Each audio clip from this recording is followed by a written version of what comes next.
You really want to know? In outdoor washing. That's it, boys. Keep going.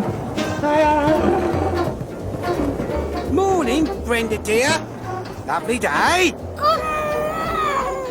You all right, Brenda? Pelbeam, what do you mean, am I all right? Can't you see me struggling with this washing and that wind?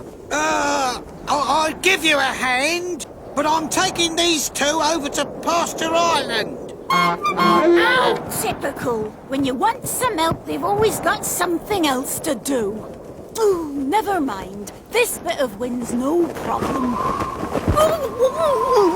Pasture Island sat in the middle of the biggest lake on Mammoth Island. The grass that grew there was the freshest, juiciest pasture anywhere. The mammoths loved it. No one remembered who built the bridge to Pasture Island. The islanders had taken their mammoths to graze there for longer than anyone could remember. Keep going. That's the way.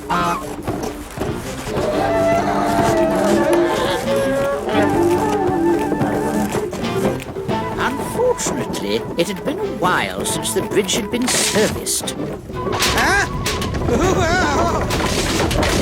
Time we got to move on.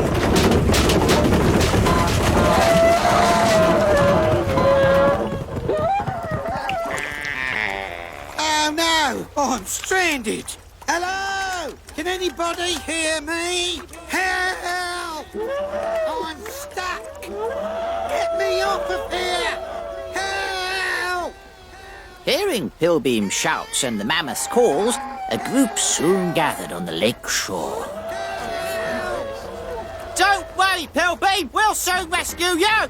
I knew you'd have a plan, Dad. You do have a plan, don't you? Well, actually, Olive, no. Grown-ups! Why doesn't he just swim back? What about the mammoths, Troy? They can't swim. Easy. He could carry them on his back. Couldn't he? Cousins, who needs them? Well, too bad. Pilbeam will have to do his own washing and drying, but I'll miss him. A bit. Don't worry, Brenda. We'll get him back. Dad, Yes, Olive? this wood from the bridge floats on the water, right? If we tied a lot of pieces of wood together, maybe the whole thing would float. Then someone could float across and rescue Pilbeam. And if we make it big enough, the mammoths could come back with him. Could work. We'd need bigger pieces of wood than that. Troy, go and fetch my axe, please, and some rope. Lots of rope. Your axe? Does that mean there's going to be some chopping? Yes. Quite a bit of chopping, I should think. Can I do it? Yes, Troy, you can do it. Way!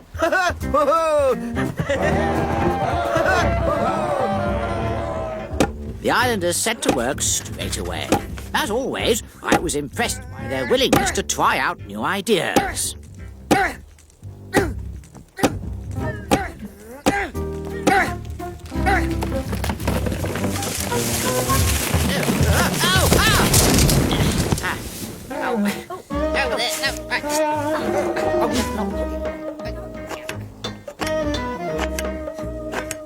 Thanks, Troy. Just one more should do it. Make it thinner than the others. What's that for, Dad? You'll see. Assuming this thing floats in the first place. Right. Here goes. Hang on, Pilbeam. We'll have you off there in no time.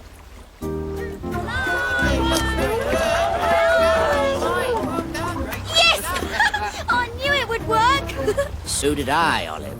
What you have made is called a raft. When anything is placed in water, it causes the water to move out of the way and push back at the object.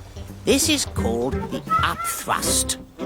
And if the force of the upthrust is the same as the weight of the object, then that object, well, in this case, the raft and Frank, floats. Nice one, Frank. I thought I was stuck here for good. She's a clever girl, my Olive. There's only room for one mammoth at a time, mind. We can come back for the other one. Go on, girl. There's a good mammoth. Nothing to worry about. Just going for a little trip. Okay, here we go. I think we might need an extra push. No problem. Oh, yeah. Okay, Frank. Ready to go. 3, 2, 1, push! Frank, these logs are supposed to stay on top of the water, right? That's right. Why? I see what you mean.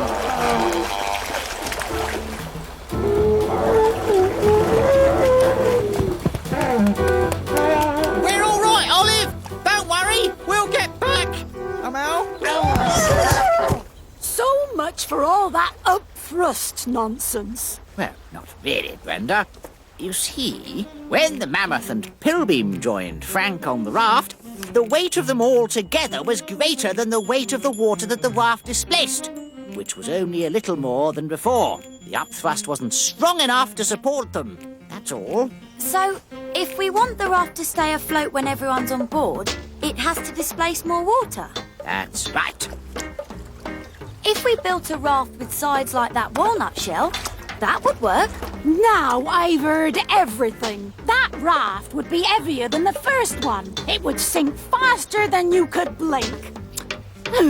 Your common sense has sunk without trace, young lady. Actually, Brenda, the sides around the raft, which some people would call the hull of the boat, would allow it to displace more water.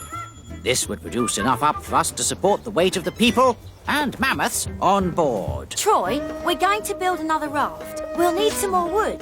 Huh? That means more chopping, right?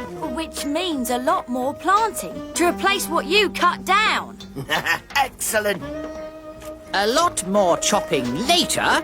Good to see you, lad. Let's get a mammoth on board. Then we'll see if this one works any better than the last one.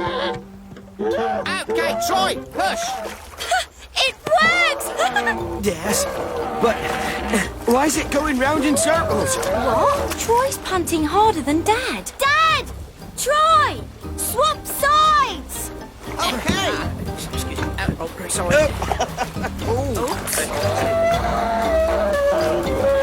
No, they're going round in another circle. You've got to swap sides again and keep swapping sides.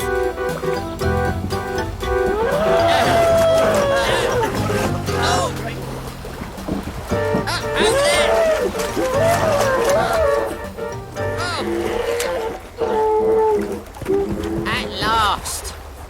I don't feel very well. There's got to be a better way of doing this. Little did Olive know, but inspiration was on its way. My sheet! That must have blown all the way from Brenda's garden. The wind's very good at blowing or pushing things along. Hey, if we could get the wind to push the boat... Troy! Yes? We need some more wood. Oh. My lovely clean sheets! The sheet caught the wind and pushed the boat across the lake. It was being used as a sail. Olive and Frank fitted the boat with a rudder and tiller to steer it. Frank reached Pasture Island, and Pilbeam herded the last mammoth on board. That's when they discovered something else about sailing. Come on, Frank. Let's go. We can't! The wind's blowing the wrong way! Now they're both stuck on the island, and so's my sheet! Couldn't they turn the sail around and make the boat go in the other direction? Not quite the opposite direction, Olive, but almost. You're talking about sailing on or close to the wind. When a boat is sailing in the same direction as the wind is blowing, it's said to be running before the wind. When the sails are pulled in, the boat sails at roughly 45 degrees to the wind direction. When you want to change direction upwind, called tack, just push the tiller and watch your head. Oh, just like that, as we go tacking or beating upwind. And after a lot of shouting from the shore, that's just what Frank and Pilbeam did. One more time should do it! Okie dokie. Oh. Frank, we're going pretty fast, aren't we? Yes, much faster than with those holes. Great, isn't it? Yeah, just one thing though. How are we going to stop? Dad! Pilbeam! Are you all right? I think so. We're back at any rate. Oh, tell you what, I'm starving. Where's my dinner, Brenda? Dinner? Is that all you can think of? What I'm thinking is, where's my sheet? I'm really sorry about that, Brenda. I'm sure I can think of something. We might not agree on everything, Brenda, but your cooking certainly agrees with me. And me?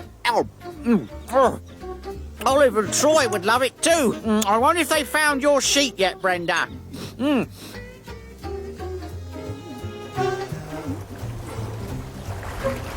on, Troy!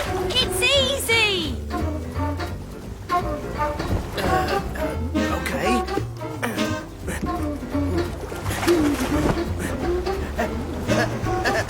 Yes. I can do it. I can.